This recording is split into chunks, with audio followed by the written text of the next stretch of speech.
notre alliance avec Dieu, notre relation avec le Seigneur, our relationship with the Lord or our alliance with Him est soutenue par les promesses qu'il nous a faites. is sustained by the promise that He made to us, Et ce sont ces promesses qui alimentent notre foi.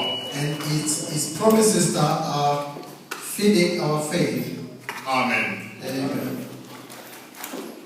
Le dimanche passé, nous avions parlé ou introduit le message sur le Saint-Esprit. Last Sunday we spoke or we introduced the message on the Holy Spirit, Et nous avions demandé à ce que chacun de nous puisse se préparer and we asked every one of us to get ready afin d'avoir une expérience personnelle avec le Saint-Esprit. in order to have a personal experience with the Holy Spirit today. Et je suis convaincu And I am convinced que tout cœur disposé that every heart that is available et que toute personne qui s'est vraiment préparée and every person that prepared themselves, et qui aspire that want, va réellement recevoir quelque chose de la part du Seigneur. will really receive something from the Lord. Amen. Amen. Alléluia. Amen. Nous faisons notre lecture aujourd'hui dans les Actes des Apôtres, We're making a lecture today on the book of Acts, au chapitre 8. Acts chapter 8, Actes des Apôtres, chapitre 8. Acts of Apostles chapter 8. Nous lisons du premier verset jusqu'au verset 17. We are going to read from verse 1 to 17. Amen. Amen. Saul approuvait le meurtre d'Étienne. Il y eut ce jour-là une grande persécution contre l'Église qui était à Jérusalem. Et tous, excepté les apôtres, se dispersèrent dans les contrées de la Judée et de la Samarie. Des hommes pieux ensevelirent Étienne et firent sur lui de grandes lamentations.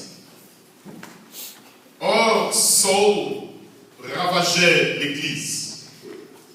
Il pénétrait dans les maisons, en arrachait les hommes et femmes et les faisait jeter en prison. Ceux donc qui avaient été dispersés allaient de lieu en lieu en annonçant la bonne nouvelle de la parole. Philippe, descendu dans une ville de la Samarie, y prêcha le Christ.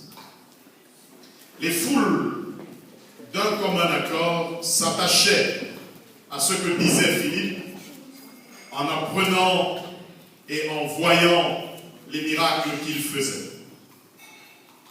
Car des esprits impurs sortaient de beaucoup de démoniaques en criant d'une voix forte, et beaucoup de paralytiques et de boiteux furent guéris.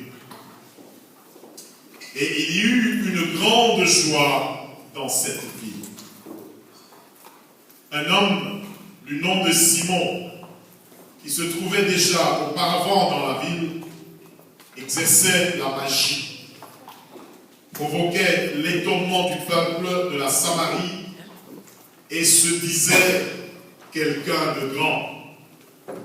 Tous, depuis le plus petit jusqu'au plus grand, s'attachèrent à lui et disaient: celui-ci est la puissance de Dieu, appelée la grande.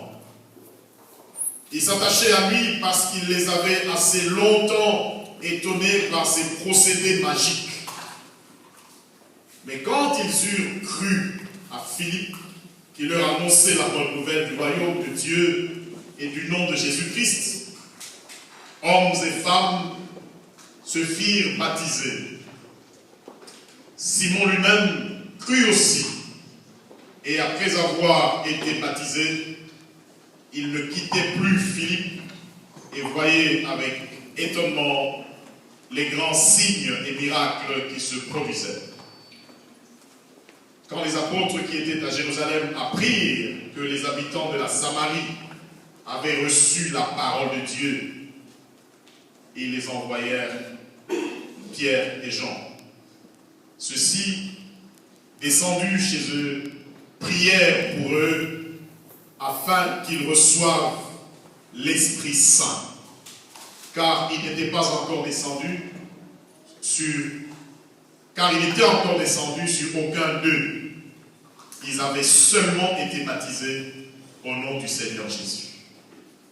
Alors, Pierre et Jean leur imposèrent les mains et ils reçurent l'Esprit Saint. Amen. Amen.